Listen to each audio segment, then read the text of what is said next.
So our next speaker, this is his first time at PDF. I'm really, and Andrew and I are really honored to bring Jaron Lanier to our stage and to this community. He has been one of the architects of the world that we live in and play in. Many of you know his writings. He has a book out called You Are Not a Gadget, which I hope you read or have read.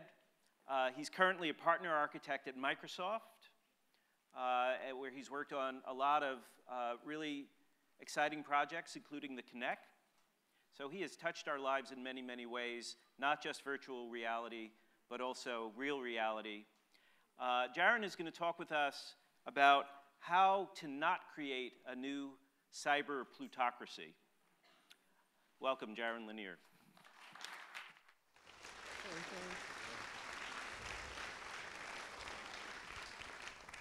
Hey, how's it going?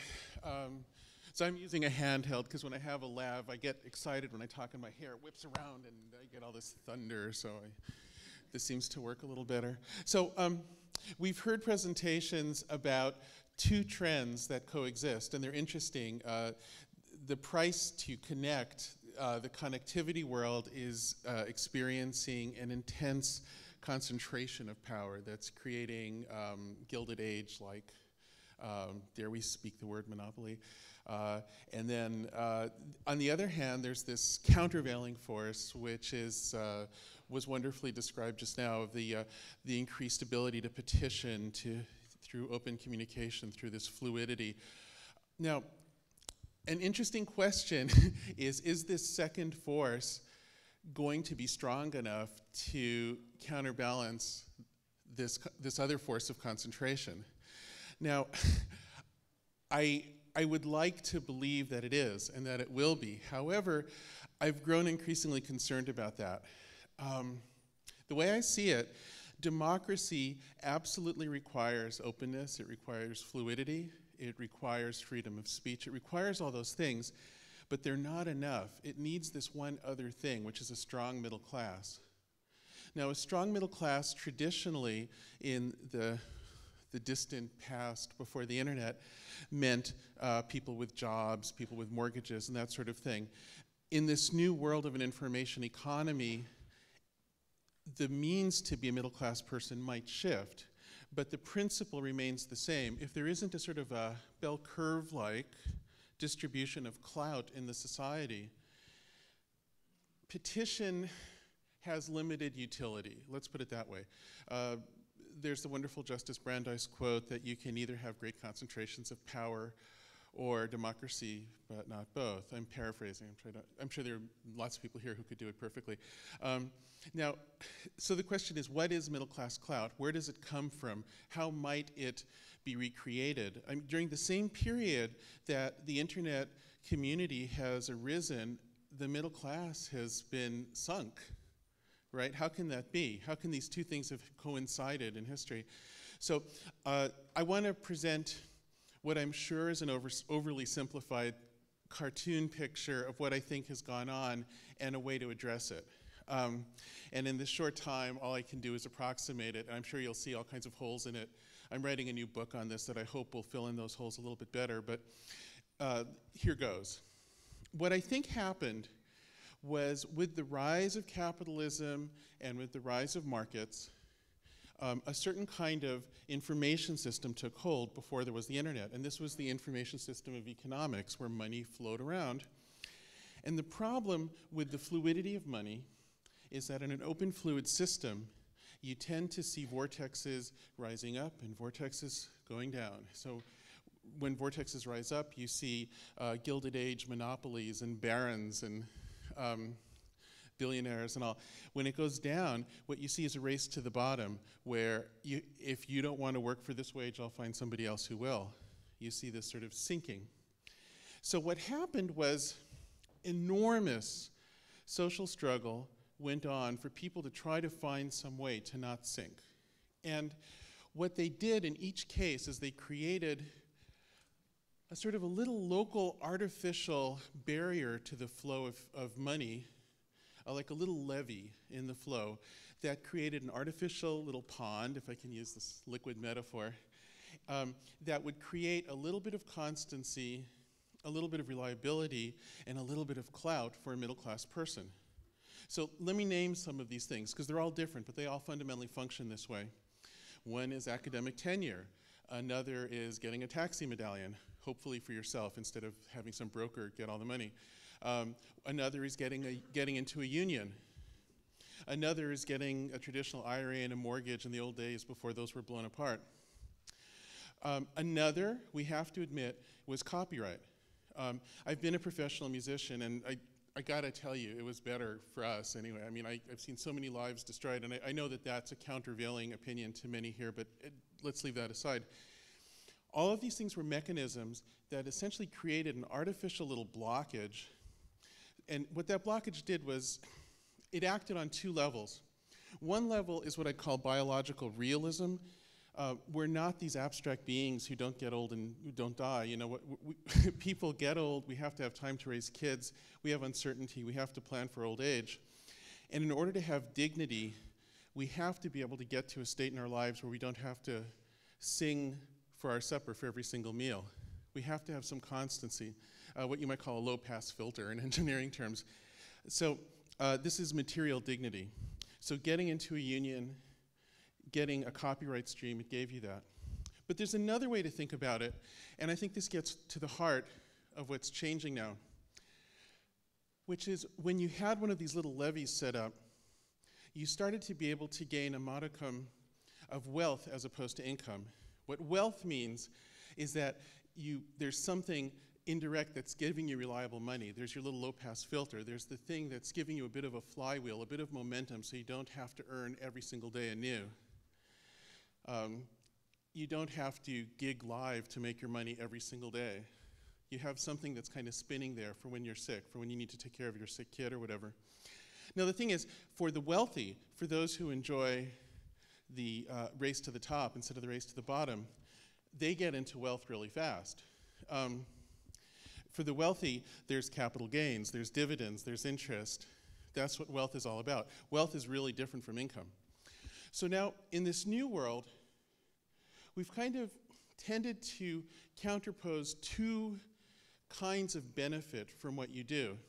One of them is the same old wealth of the wealthy, and indeed the 1% are doing spectacularly well in our network age. The other kind is not middle-class wealth, but it's a reputation, barter, knowledge, economy, wonderful things, lovely, lovely things, and yet those don't create this levee that gets you out of having to constantly work every day. So what we've seen happen is the wealth side of the equation, the side that had traditionally benefited from races to the top, got this enormous boost starting in the 80s and 90s when computers got cheap, or not as cheap as they are today, but when they started to become ordinary. So what happened was the traditional sort of balance of power between all these little levies like tenure and union gigs and copyright and all those things used to balance out the bankers and the monopolies and everything, more or less. There was kind of parity, labor versus management, all of that. The wealth side suddenly got more fluid than it had been before because of computer networks. In this case, it wasn't the internet per se, it was other networks for finance, but the architecture was similar. Suddenly, when you could network all this information from all over the world, you could have a more superior information position than others, more superior than you used to have versus everybody else. So concentration became suddenly accelerated because of this technological capability. It wasn't just the finance sector. Walmart's an amazing example. Walmart developed a server strategy where it could look out at the world, gather so much information that it actually had superior information about individuals and their little positions than they could have about themselves, which wasn't the way it worked traditionally, right?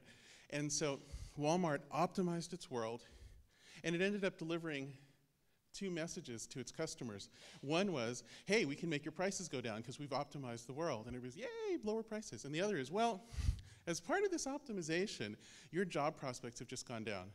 Although that'll take longer for you to notice. And it's like, ooh, God. And so it's this double thing. And the thing is that that's what happens when you use a network to optimize the world in this way. And so finance totally did that. Finance did that with mortgages. It did that with all kinds of markets. And it created incredible concentrations that were so concentrated that they actually broke the market. And this has happened a few times now.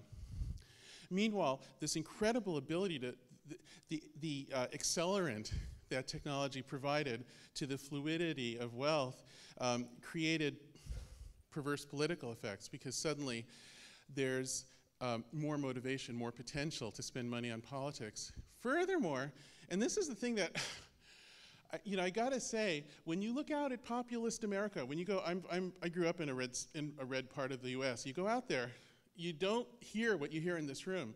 You hear, oh, those damn union people in Wisconsin, thank God they got what was coming to them. That's what you hear. And they get that partially through traditional media, through Fox and everything, but definitely the fluid internet can spin all kinds of tales, not just our tale. And it also apparently can be swayed by money thrown into it. That's a whole interesting other topic. We shouldn't imagine, though, that we have some automatic guarantee of immunity against corruption just because it's open. I think that the only real ultimate immunity is middle-class clout. That's the only way to really balance power. Now, you can fight power without balancing it. You can say, we'll use our power of petition that's also been enhanced by networking to depose a pharaoh. What we can't do is we can't create jobs for all those kids in Tahrir Square. We can use our petition to stop SOPA, but we can't create middle-class dignity for all the people who are losing their jobs with public unions. We can't fight the concentration trend merely with petition. Okay, so what can we do? Here, there's a very interesting technical path which amazingly was also the source point for computer networking in 1960. So I'm talking about the early work of Ted Nelson. So the original concept for digital networking was actually motivated to protect middle classes. This is sort of an amazing lost piece of our history. Ted Nelson, who's still with us and I adore and is totally nutso, makes me look like an ordinary average person. Ted came up with the first concept of hypermedia, the first concept of widely connected computers. He called it hypertext, which there's still a trace because the HT and HTML comes from that. So the idea that Ted had is, when you send information around, sure, make mashups, make it open, but remember where every little piece came from and send universal micropayments in a universal store back to all the people from whom value came. Now, the idea of monetizing might be abhorrent to people here. You might think, ew, money, it makes it less open, it makes it more capitalistic, and we want open sharing. But the thing is, if you can create a kind of monetization that's really fluid, really egalitarian, really incremental, really open, I think it changes character into this thing that would be a new way to create robust long-term middle classes that doesn't require these little all-or-nothing levies like tenure and getting into a union and all those things. So what are the benefits of it? Well, let me give you an example. Right now, some of the big servers like Google and Bing can translate languages. You enter English, you get back Spanish. And it's starting to work well enough to use, right? So it's magic. So there's two ways to think about it.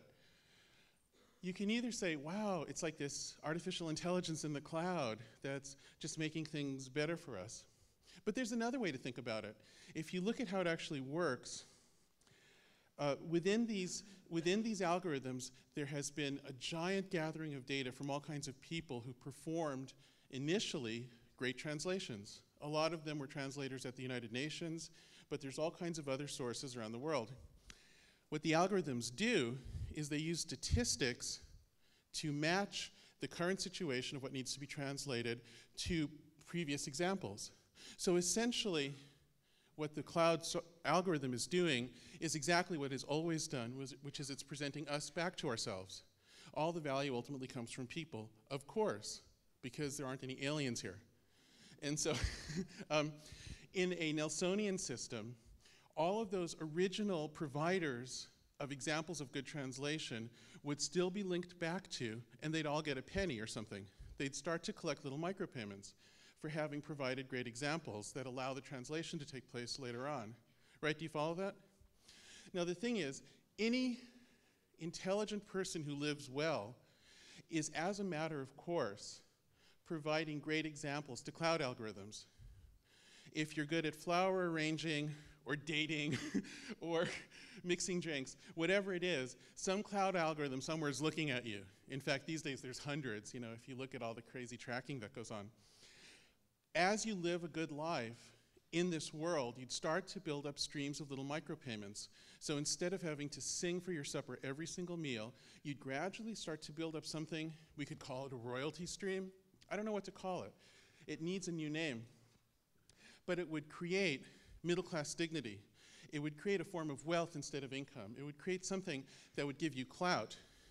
And in that formulation, a fluid network would actually create a beautiful bell curve of middle-class, persistent wealth, which means clout, which means the only mechanism that can balance power against all of these crazy, concentrating, Gilded Age monopolies that are coming up.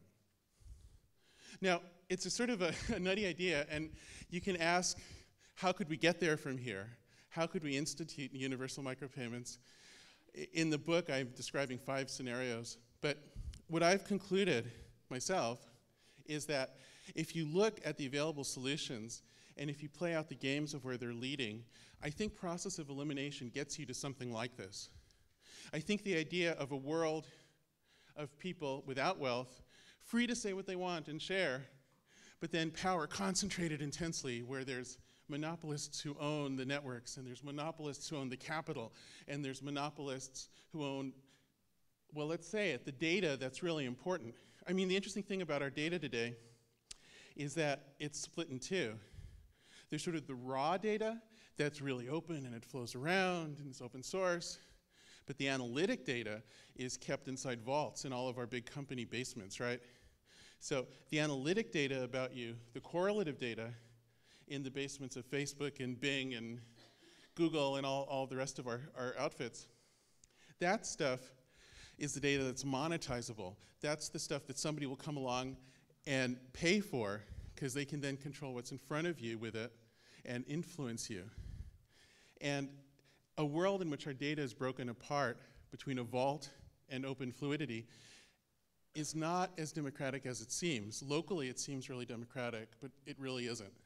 And that's the flaw I see in trying to rely on open data as a way to counterbalance castles of power. So,